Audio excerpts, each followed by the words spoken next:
Hey folks, welcome to Market Intraday Analysis by InTheMoneyStocks.com, your leaders in pure technical analysis, avoiding all that Wall Street hype. Today, Thursday, April 9th, 2009. Well, the day before the holiday Friday is upon us, folks, and we are seeing a massive rally on Wall Street. Really nice rally across the board. I'm going to go into it on the charts. I want to discuss everything that's going on from the gap up, why we gapped up, to the technical levels that are going to be so key in us analyzing where this market may go. All right, so number one, let's talk a little bit about what this market's doing. The Dow up 200 points right now, the Nasdaq up about 50, and the S&P 500 up 24. That's basically 2 to 2.5 to 3% across the board on a monstrous up day. Now, what caused this, folks? Because we've been warning our premium subscribers in the Research Center for the last few days to be very cautious and in a neutral stance going into today. A lot of people wanted to be short this market, and we said you can't be short this market into the last couple days of the week because light volume prior to a holiday almost always, and there's a high percentage ratio here, is up to the upside because the light volume allows buyers with not a lot of money to just push the market up. Basically, the powers that be out there can float the market up very, very easily. We obviously know we're in a very optimistic period in this market over the last month, so you have to understand the implications of that psychology.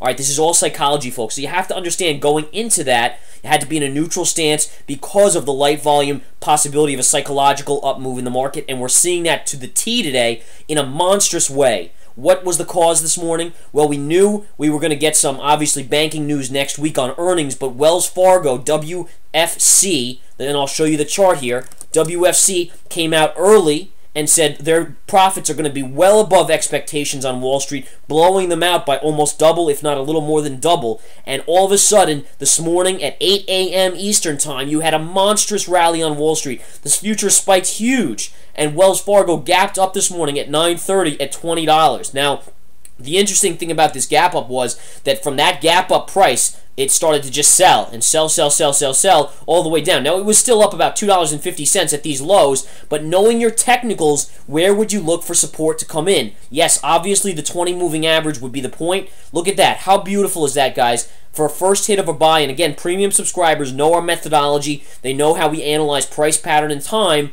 and they can look at this chart and tell you that the market generally will give this Wells Fargo a bounce. Wells Fargo will move up. Wells Fargo's leading the market today, so the markets will rally off of this point as well. And look at the rally you've had on Wells Fargo off that level. Basically from about 1750 back to 1865 current levels. Now, you are running into a little bit of resistance on Wells Fargo chart here, but I'm not going to focus as much on this as on the chart of the spiders intraday, the SPY. We look at the 10-minute chart here, and there's some key things I want to go over. Number one, we have to look back to the key levels in this market to know when you gap up, where the gap up is taking you. Now, if you go back about a few days here, if not a week or so, you're going to see that there's a high level here, all the way back here, going back to the 2nd of April. The 2nd of April, the highs on this market were hit at approximately 84.60 on the SPY. So you know that's the high print over the last multi-month period in this market just happening on April 2nd. So you have to remember when you're looking at a gap up in this market, you have to say to yourself, is this going to be a key level to watch on the gap up? Sure enough, where do we gap up to, guys? And this is the beauty of it. Right here at approximately, we gap right here at 84.60 to 84.50. So we're right on the hinge of a major possible move up in the market. So you have to watch now. What you want to see here is which side does the first few candles on the chart go to. And all of a sudden you tick down and you close below the 84.60 level. So all of a sudden you start to say to yourself, well, we could be looking at a little bit of a pullback here initially. And then you say, well, let's see where the next candle goes. First close of a candle above 84.60 can dictate, especially when you break the high on the next candle and confirm it, that can dictate a move higher. So what do you have here? The next candle touches lower support, which was at 84.30, and then all of a sudden you reverse off support and close back above 84.60. First closing candle. Remember, we gapped up above it right here, but you closed on that same candle below it. So this is the first closing candle above that 84.60 on the spiders, and at that point, all you're looking for is a break of that high generally, and all of a sudden, off to the races the market goes. Where does it go? It goes to the next resistance level, which is an even number play at $85. Now, at Pierce of 85, we had a significant resistance level just around 85.25 to 85.30. Very, very heavy resistance coming into play right here, right between these two lines, and you can see you got a nice little topping tail there, which is a bearish signal. That that can dictate you're going to have a little bit of selling. You get a minor sell candle, then a bit of an up candle, but it never takes out that high. As long as this topping tail remains intact, that's considered a move lower. So even though you tick up on the next couple candles, you never take out that high. That still will tell you to look for the downside in this market. What happens? The market starts to sell with Wells Fargo. Now remember, Wells Fargo, I just showed you that chart, is continuing to sell, sell, sell. So you have to angle your charts that way under the spiders and continue to look for downside as long as that topping tail top is not taken out. So down we go, sell, bearish flag. Remember, bear flag, big inside candle in spirit of bear flag, or inside green candles, inside that big move, then another move down, then another pierce, but notice what we have on the downside. What is that? Possible bottoming tail signal there. So all of a sudden you switch gears and say, okay, we should start being cautious on our short plays and analyze the possibility of an up move. Sure enough, what happens? The market starts ticking up to sideways, up, up, up, up, up,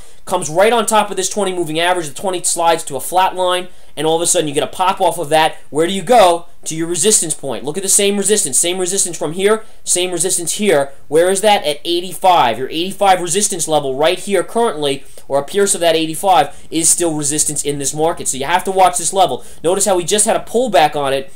And now what we want to see is, do we close above or get above that? If you clear 85-ish area and close above 85 on the spiders, you may be looking at a move all the way up to about 85.30 would be your next resistance in your afternoon trading. That'll be a decent amount of resistance there should you get up there, and a break of the highs of the day. Now, you want to watch for a couple different things. Number one, we obviously had an inkling you could have a possibility of an up move today. And why? Because of the light volume. I didn't know necessarily that the Wells Fargo news was going to come out. I honestly had no idea. But just the fact that we are going into a holiday Friday, markets closed, everyone's already taken off early. When we have that light volume, and look at this, guys. Look at the morning volume. Look at this. I mean, you can see this so clearly. The light volume goes away. That means the big money can very easily float the market up. The optimism will continue to float the market up, and that's telling you that you'll see continued generally upside today in the market. All right. Honestly, today I've not really done many shorts today. Some minor plays here and there. That's about it, because you can't go short a dull market or a light volume market as it would be.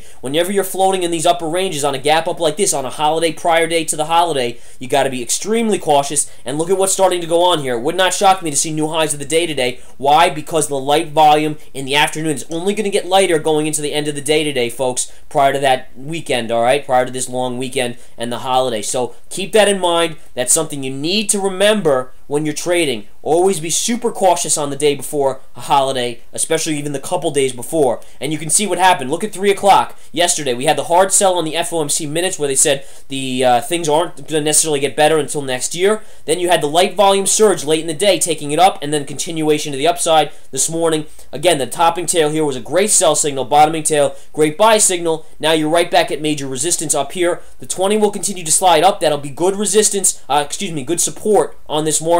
So on your levels, folks, right now you're watching this 85. If you break that, look at your 85.30 level as next resistance. If you get that through that, you got to scan to the 60-minute chart and look for the next level. Downside would be your 20 moving average, which currently sits at about 84.80. A close below that could yield a move to 84.60. And then if you break that, you're going to the lows of the day, most likely at 84.30. Those are your levels, guys. Now remember, we cover this is our key.